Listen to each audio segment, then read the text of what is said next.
তাহলে মন্ত্রী সব কাজ ঠিকঠাক ভাবে করে এসেছে, তাই তো? আগে মহারাজ, আমি কোন কাজটা ঠিকঠাক করে করি না আপনি বলুন। আমি শুধু আপনাকে ওই কোষাগার থেকে মোহর সরানোর কাজটাই খুব ভালোভাবে করতে দেখেছি মন্ত্রী মশাই। আর বাকি সব কাজে তো আপনি লবডঙ্কা। গোপাল, মুখ সামলে কথা বলো, হ্যাঁ? বেশি বাড়াবাড়ি করো না। কি বলতে চাইছেন মন্ত্রী মশাই? বাড়াবাড়ি করলে মারামারি হয়ে যাবে। আচ্ছা, হয়েছে হয়েছে, অনেক হয়েছে, সকলেই বাড়ি থামো। ঝগড়াঝাটি বন্ধ হোক, এমনিতেই খুব গরম। বলছি কি, যা গরম পড়েছে এইখানে তো থাকাটাই দায় হয়ে যাচ্ছে। উফ, আর যে পেরে উঠছি না। মনে হয় আপাতত এখান থেকে কদিনের জন্য। মহারাজ, বাইরে রাজ্যের প্রজারা জড়ো হয়েছে, সকলে মিলে বিক্ষোভ করছে। একবার একবার শিগগির আসুন মহারাজ, নইলে সাংঘাতিক কিছু একটা ঘটে যাবে। কি হলো? আবারও কোনো সমস্যা হলো নাকি? আমাদের রাজ্যের প্রজারা তো যথেষ্ট তোমাদের কি সমস্যা হয়েছে? বোঝদার, তারা তো এমনি এমনি ঝামেলা ঝঞ্ঝাট সৃষ্টি করার মানুষ নয়। গোপাল, চলো গিয়ে দেখি।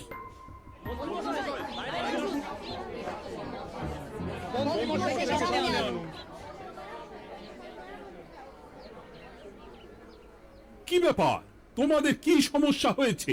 এইভাবে বিক্ষোভ করছো কেন? মহারাজ, মন্ত্রী মশাইকে সামনে আনুন, তারপর বলছি কি হয়েছে না হয়েছে। সেরেছে। আরে, আমাকে ডাকছে কেন? আচ্ছা, বলছি তোমরা একটু শান্ত হও। আমি বুঝতে পারছি তোমরা কিছু একটা কারণে খুবই অসন্তুষ্ট হয়েছো, তাই সেই জন্য বলছি আগে শান্ত হও, তারপর বলো মন্ত্রী মশাইকে কেন খুঁজছো, উনি কি করেছেন। গোপাল দাদা, তুমি তো জানোই রাজ্যে যা গরম পড়েছে, তার জন্য খাল বিল পুকুর নদী নালা একেবারে শুকিয়ে গেছে, চারিদিকে জলের হাহাকার। হ্যাঁ হ্যাঁ, সে তো জানি। গত সপ্তাহে এই সমস্যার কথা জানিয়ে মহারাজকে অনুরোধ করে গিয়েছিলাম যে রাজ্যের বাঁধটা যাতে খুলে দেওয়া হয়। কেন? আমি তো তোমাদের কথা রেখেছি। আমি তো দুদিন আগেই মন্ত্রীকে পর্যাপ্ত পরিমাণে মোহর দিয়ে বাঁধ খোলার কাজে পাঠিয়েছিলাম। কেন, উনি কি বাঁধ খোলেননি? সেইটা ওনাকেই জিজ্ঞাসা করুন।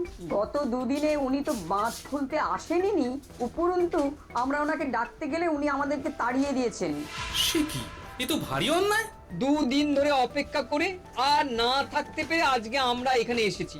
এই অবস্থায় আমরা কি করব? যদি আমাদেরকে আমাদের রাজ্য সাহায্য না করে তাহলে কোথায় যাব আমরা? ছি ছি ছি, আমি তো ভাবতেই পারছি না। মন্ত্রী, এই মন্ত্রী। মহারাজ, মন্ত্রী মশাইয়ের ব্যাপারটা পরে দেখে নিচ্ছি, আগে এদেরকে শান্ত করেই চলুন। মনে রাখবেন, প্রজারা একবার বিপক্ষে চলে গেলে কিন্তু খুব মুশকিল হয়ে যাবে। শোনো সকলে, তোমরা আজকের দিনটা একটু কষ্ট করো। আমি আমি কথা দিচ্ছি কাল সকাল হলেই বাঁধ খোলার ব্যবস্থা করব, ঠিক আছে? ঠিক কথা বলেছো তো গোপাল দাদা। দাদা বলে যখন ডাকো, তখন দেখো এই দাদা তার ভাইদের কিছুতেই নিরাশ করবে না। শুধু আজকের দিনটা একটু চেয়ে নিচ্ছি, ব্যাস।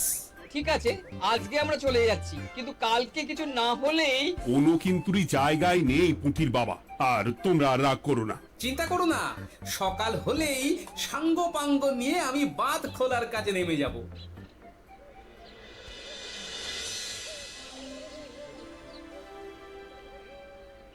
ছি ছি মন্ত্রী, তুমি এইভাবে আমায় মিথ্যে বললে। ভাবতেই পারছি না কি দরকার ছিল আমায় মিথ্যে আশ্বাস দিয়ে প্রজাদের সামনে নাক কান কাটার। মুখে কুলুপ কেন? উত্তর দাও। না মানে, আমার শরীরটা ঠিক ভালো ছিল না, তাই বাড়ি থেকে বেরোতে পারিনি। বলছি কি, শরীর খারাপ থাকলে রাজসভায় খবর দিতে পারতেন, আমরা কেউ দায়িত্বটা পালন করতাম, কি আছে? সমস্ত মোহরগুলো ত্যাগপুষ্ট করে ঘাপটি মারলেন ঘরে। ছি ছি, জানাই আপনাকে ধিক্কার। সকলে মিলে করো প্রতিবাদের চিৎকার। মন্ত্রী মশাই, ছি ছি ছি ছি ছি ছি। মহারাজ, আপনি এক্ষুনি মন্ত্রী মশাইকে কদিনের জন্য সভা থেকে বহিষ্কৃত করুন। সে তো করবই, তবে তার আগে আমি চাই কালকে যখন বাঁধ খুলতে তোমরা নামবে, তখন সেই কাজে কোনো লোক নিয়োগ না করে অন্তিকেই বাঁধ খুলতে নামাবে। মহারাজ, এ কেমন বিচার আপনার? আমি না রাজ্যের মন্ত্রী। মন্ত্রী না ষড়যন্ত্রী। মন্ত্রী মশাই, তাহলে কালকের জন্য প্রস্তুত থাকুন। মহারাজের বাঁধ খোলার জন্য সকল মোহর তো আগেই আত্মসাৎ করেছেন, এবার শুধু কাজে নেমে পড়বেন, কেমন?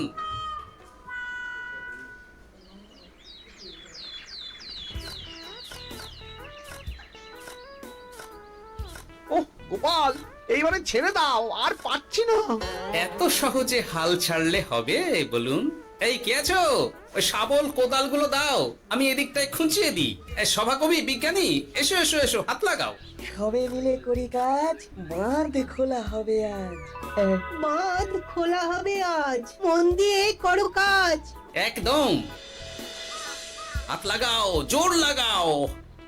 গোপাল দাদা, সভাকবি, বিজ্ঞানী দাদা আর আর বাকি দাদা ভাইরা আসুন আসুন, সকলে একটু শরবত খান। আমাকেও একটু শরবত দাও। মোহরগুলো খেয়েও তৃষ্ণা মেটেনি বুঝি? হুম হুম। বাঁধ এক্ষুনি খুলবে, প্রজাদের সব জ্বালা জুড়বে। বাঁধ খুলে গেছে। আমাকে বাঁচাও, আমাকে বাঁচাও। কোনো সময় ভুল করলে নিজেই সেই ভুল শুধরে আবার ফিরতে হয়। আপনিও তাই করুন মন্ত্রী মশাই, নিজে নিজেই উঠে আসুন। চলো সকলে। গোপাল, তুমি তোমার সাথীদের নিয়ে যা করলে সত্যি ভাবাই যায় না। মহারাজ, নিজেদের রাজ্যের সমস্যায় নিজেরাই কোমর বেঁধে নেমে সমস্যার সমাধান করেছি, পরিস্থিতি মোকাবিলা করেছি। এর জন্যে আপনি এমন করে বলবেন না। ওহ, তোমরা না থাকলে যে কি হতো। মহারাজ, আমরা আছি তো, এত ভাববেন না আপনি। আপনি বরং আমাদের সকলের জন্য কিছু খাবারের ব্যবস্থা করুন, খুব খিদে পেয়ে গেছে। হ্যাঁ, নিশ্চয়ই নিশ্চয়ই। তোমরা সকলে ভিতরে এসো, হাত পা ধুয়ে নাও। ততক্ষণে আমি রানীকে আহারের ব্যবস্থা করতে বলছি।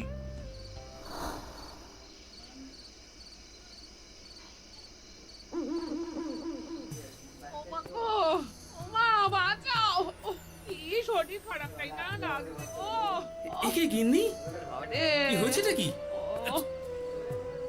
তুমি এইভাবে এখানে শুয়ে কাতরাচ্ছ কেন? তুমি এসেছো? হ্যাঁ, এই তো আমি চলে এসেছি। কি হয়েছে গিন্নি? তোমার কোথায় কষ্ট হচ্ছে? গরমে হাঁসফাঁস করছি গো। পারছি না, রান্না করতে গিয়ে খুব বাজে অবস্থা হয়ে গেছে গো। এই থেকে এইখানে পড়ে পড়ে গড়াচ্ছি। ঠিক আছে, আজ আর রান্না করতে হবে না গিন্নি, আমি রাজবাড়ি থেকে খেয়ে এসেছি। বাহ, নিজে খেয়ে এসেছো বলে আর রান্না করতে হবে না বলে দিলে? এদিকে রাত্রে আমি খাবো কি, সে খেয়াল আছে? হ্যাঁ হ্যাঁ, খেয়াল আছে, খেয়াল আছে। যাও, আমার জন্য রান্না চাপাও আর একটু জল দাও। দেখো, এত গরম পড়ে কৃষ্ণনগরের অবস্থা শোচনীয় হয়ে গেছে। বয়স্ক লোকেরা কোনো কাজই করতে পারছে না। সত্যি তো, এই গরমে রান্না করাটা খুবই কঠিন গিন্নি। কি বললে? আমি বয়স্ক লোক? আমার বয়স হয়ে গেছে, তাহলে নিজে কি? না না গিন্নি, আমি তোমায় কিছু বলিনি। আমি গোটা কৃষ্ণনগরের সাধারণ বয়স্কাদের উদ্দেশ্যেই কথাটা বললাম। তোমার তো বয়স হয়েছে বলে মনেই হয় না গিন্নি। ও তাই বলো?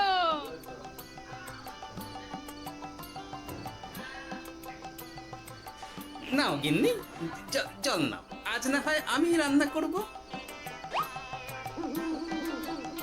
হে ভগবান, মুখের একটু লাগাম দাও। এইভাবে যখন তখন সত্যি কথা বলিও না।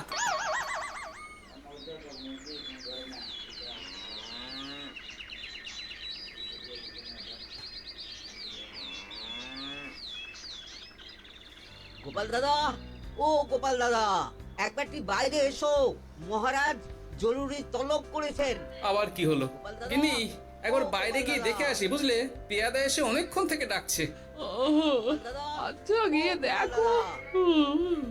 ও গোপাল দাদা, গোপাল দাদা, ও গোপাল দাদা, আরে তুমি এক্ষুনি একবার প্রাসাদে চলো।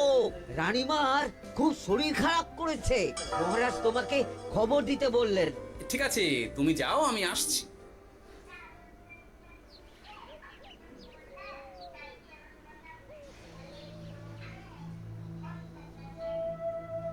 গোপাল, কি হবে বলো তো? রানী তো দুমদাম করে ব্যারামে পড়ে না। মহারাজ, ভয় পাবেন না, আমরা আছি তো। বৈদ্যকে পরীক্ষা করতে দিন, দেখি সে কি বলে। মহারাজ, অতিরিক্ত গরমের জন্য শরীরটা খারাপ হয়েছে। আসলে উনি এই তীব্র দাবদাহ দিতে পারেন। তবে চিন্তা করবেন না মহারাজ, আমি বাড়ি গিয়ে এক ধরনের বিশেষ পথ্য পাঠিয়ে দিচ্ছি। রানীমা খেলেই সুস্থ হয়ে উঠবেন। মহারাজ নিজের কানেই তো শুনলেন, রানীমার তেমন গুরুতর কিছু হয়নি, চিন্তা করবেন না। বৈদ্যর ওষুধে উনি সেরে উঠবেন। যাওয়ার আগে একটা কথা বলে যাই, গরমের এই দাবদাহ কিন্তু আরো ভয়ঙ্কর হবে, তাই সকলে খুব সাবধানে থাকবেন। শরীর যাতে ঠান্ডা থাকে এমন হালকা পাতলা খাবার খাবেন। আসি, রাজসভায় দেখা হবে। মহারাজ, বৈদ্যমশাই কিন্তু এটা ঠিক বলেছেন, গরম আরো বাড়বে, তাই দুজনেই খুব সাবধানে থাকবেন, কেমন? গতকাল তো আমার গিন্নিও গরমের চোটে কুপোকাত হয়ে গেছিল, শেষমেশ আমাকে বাড়ি গিয়ে রান্না করতে হলো আর কি। ও বাবা, তাই নাকি? তাহলে তো খুবই চিন্তার ব্যাপার। আচ্ছা মহারাজ, আমি তাহলে এখন আসি, আবার রাজসভায় দেখা হবে। এই গরমে আর এখানে থাকতে পারছি না, বলছি কদিনের জন্য না একটু অন্য কোথাও গেলে হয় না গো? গিন্নি, এই গরমে ঘরেই থাকো, অন্য কোথাও যাওয়ার মোটে নাম করো না। বাইরে বেরোতে গিয়ে যদি কোনোভাবে গরম হাওয়া শরীরে লেগে যায় তাহলে বিপত্তির আর শেষ থাকবে না গিন্নি। কিন্তু এখানেও তো যা গরম পড়েছে, পচে গলে মরে যাই আর কি। উফ গিন্নি, দয়া করে এইসব বাজে কথা বলা বন্ধ করো তো, আমার আয়ু থেকেও তোমার আয়ু দীর্ঘ হোক। বাহ, তুমি এসব কথা কোথা থেকে শিখলে গো? হুম? এই তো তোমার থেকে আর কি। গোপাল, গোপাল, রাজ্যের অবস্থা খুবই বেহাল। এই সবই আমাদের পোড়া কপাল। আরে সভা কবি, কি হয়েছে? তোমাকে দেখে তো মনে হচ্ছে তুমি কিছু... বিজ্ঞানী মহারাজ দুজনেই অজ্ঞান, ঘটি ঘটি জল ঢেলেও ফেরাতে পারেনি তাদের জ্ঞান। কি বলছো কি? তা তুমি এই ব্যাপারটা জানলে কি করে? গিয়েছিলাম একটু আগে বিজ্ঞানীর বাড়ি, গিয়ে দেখি লোকজনের ভিড় সারি সারি। সে কি? শুনলাম মহারাজ তাকে কিছু বলতে এসেছিলেন, তারপরে দুজনে বাইরে বেরিয়ে আসতে অজ্ঞান হয়ে গেলেন। মহারাজ বিজ্ঞানীর বাড়ি গিয়েছিলেন, তাও আবার রানীমাকে ছেড়ে? রাজবৈদ্য কত করে বললেন এই সময় যখন তখন ঘরের বাইরে বেরোবেন না, কে শোনে কার কথা? আমার মনে হয় মহারাজ তেমন কোনো গুরুত্বপূর্ণ কিছু কথা বলতেই বিজ্ঞানীর বাড়ি গিয়েছিলেন। গরম কমানোর উপায় আলোচনা করতে হয় তো গিয়েছিলেন। আমাদের মহারাজ তো নিজের চোখেই দেখেছেন এই তীব্র গরমের চোটে রাজ্যের কি অবস্থা, কি অবস্থা। ঠিক বলেছো গিন্নি, আমার এই কথাটা তো মাথাতেই আসেনি। ধন্যবাদ গিন্নি, অসংখ্য ধন্যবাদ তোমায়। আমায় পরে ধন্যবাদ জানিও। হ্যাঁ, এখন আর দেরি না করে বৈদ্য মশাইকে সঙ্গে নিয়ে বিজ্ঞানী মশাইয়ের বাড়ি যাও। হ্যাঁ,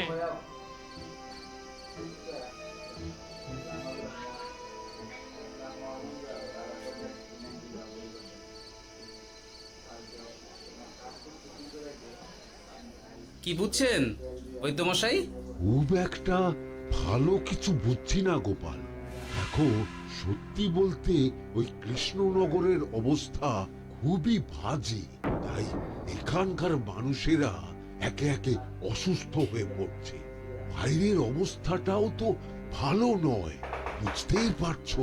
এখন সান্ধ্যকালীন হাওয়াতেও গরমের তাত রয়েছে। দেখুন, রাজ্যের যা অবস্থা তাতে যদি রাজ্যের মাথা থেকে সমস্ত প্রশাসনিক প্রধানরাই অসুস্থ হয়ে পড়েন তাহলে তো ভীষণ বিপদ। সে তো বটেই, এই জন্যেই আমি বলি কি, মহারাজ সহ সকল সভাসদেরা এই রাজ্য ছেড়ে কদিনের জন্য পাহাড়ি কোনো এক জায়গায় গিয়ে থাকুন, পরিবার নিয়েই যান। দেখুন, আগে নিজেরা বাঁচলে তবে তো রাজ্যবাসীকে ভালো রাখতে পারবেন, তাই না? কথাটা কিন্তু মন্দ বলেনি বৈদ্য। গোপাল, এই গোপাল, তুমি পাহাড়ে যাওয়ার ব্যবস্থা করো। এইখানে আর কিছুদিন থাকলে মরেই যাব। হ্যাঁ গোপাল, আমারও তাই মত। এক্ষুনি যা শরীরে ক্লান্তি এসেছে, আর কদিন এইখানে থাকলে মরেই যাব। মহারাজের অনুরোধে গরম কমানোর কোনো ব্যবস্থাও তো করতে পারলাম না, বাইরে বেরোনো মাত্রই দুজনে মূর্ছা গেলাম। ঠিক আছে, বুঝেছি। মহারাজ, আপনি আর এই ব্যাপারটা নিয়ে বেশি ভাববেন না। বিজ্ঞানী, তুমিও আর বেশি কথা বলো না। আমি পাহাড়ে যাওয়ার ব্যবস্থা করছি। আমরা রাজসভা সকলে সব পরিবারই যাব। অনেক কাজ হয়েছে, এখন কিছুদিন আমাদের বিশ্রাম দরকার।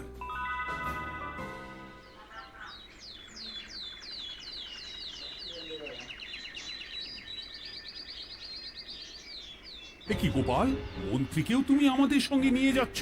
আহ, তুমি কি সব ভুলে গেছো? মহারাজ, আপনি খামোখা উত্তেজিত হবেন না। আপনার শরীরটা কিন্তু ভালো নেই। আর মহারাজ, আপনার রাজ্যে বাস করে আপনার থেকেই শিখেছি বিপদের দিনে পরম শত্রুকেও দূরে ঠেলতে নেই। গোপাল এটা ঠিক কথাই বলেছে। যতই হোক, উনি তো আমাদের মন্ত্রী, তাই এই বিপদের দিনে ওনাকে ফেলে যায় কি করে বলুন তো? সত্যি গোপাল, তোমার তুলনা নেই। ঠং, সবই নাম কেনার চেষ্টা। গোপাল, চলো এইবারে রওনা দিই। বলছি, খাবার দাবার আর জলের কলসিগুলো উঠেছো তো? হ্যাঁ, খাবারের পাত্রগুলো আপনার জিম্মায় থাকবে, আর জলের কলসিগুলো আমি সামলাবো।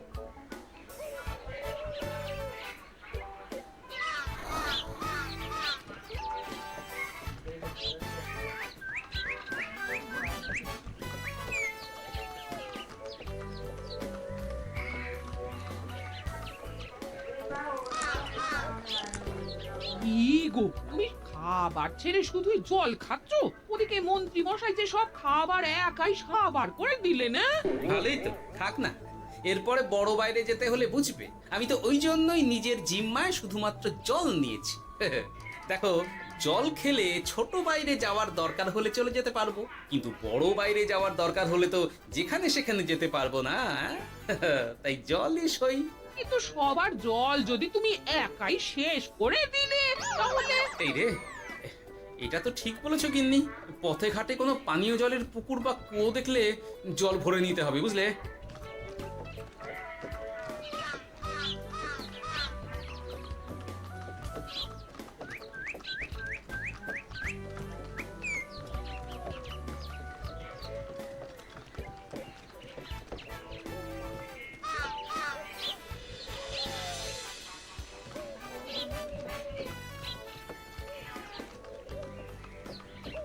সকলে আসুন, দেখুন দেখুন, মহারাজ আবার মূর্ছা গিয়েছেন।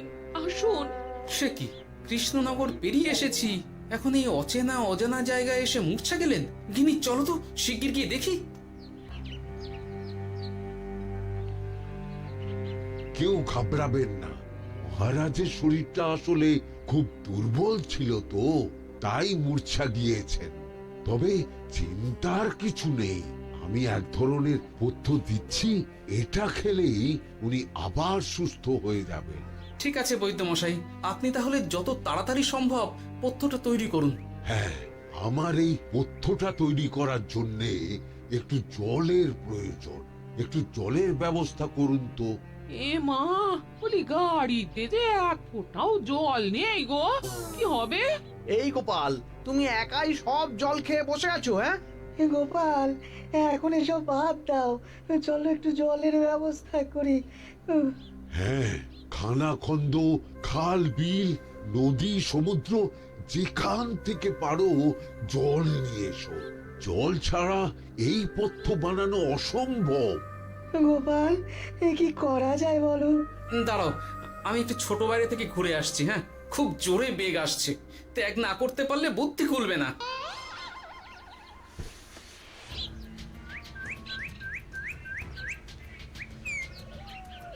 ওদিকে একটা পাত কুয়ো দেখতে পাচ্ছি মনে হচ্ছে।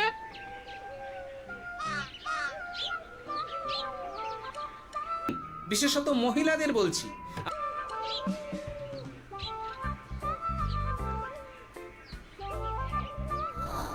জল কোথা থেকে পাবো? তবে কি জলের অভাবে আজকে মহারাজ সুস্থ হতে পারবেন না? রানীমা, ব্যাকুল হবেন না, আমি আমি আছি তো। আমি থাকতে কিচ্ছু অঘটন ঘটবে না। সকলে শুনুন, বিশেষত মহিলাদের বলছি, আপনারা সকলে নিজেদের কাছে যত শাড়ি আছে সেই প্রত্যেকটা শাড়ি আমাকে দিন। আমি শাড়ি জুড়ে জুড়ে লম্বা রশ্মি বানাবো, তারপর সেই রশ্মিতে বালতি ঝুলিয়ে জল তুলব। দয়া করে কেউ দেরি করবেন না।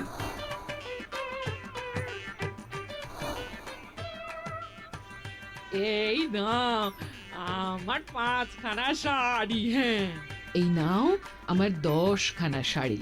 আমি বাবা আমার লতা পাতা মিনি করা শাড়িগুলো দেব না। যা পারো করো, আমি বড় বাইরেতে যাচ্ছি। ওমা, বিপদের দিনে শাড়ি দেবে না? গায়ের জোরে নিয়ে আসবো। হ্যাঁ,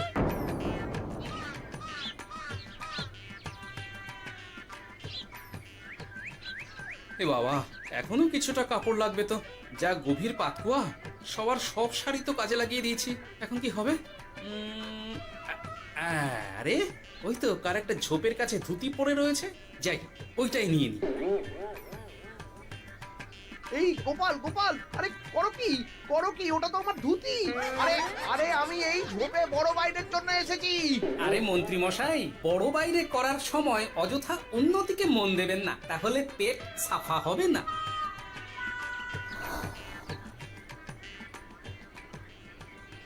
গোপাল, তুমি ছিলে বলে এই যাত্রাতে রক্ষা পেলাম। ভগবান তোমাদের অনেক অনেক মঙ্গল করুক। এই দেখো না, ওরা না আমার লতা পাতা আঁকা শাড়িগুলো নিয়ে নিয়েছে। এই দূর তোমার শাড়ির লতা পাতা, আমি নিজেই জড়িয়েছি বড় বড় ঘাস পাতা। চুল করছে রে, দূর ছাতা।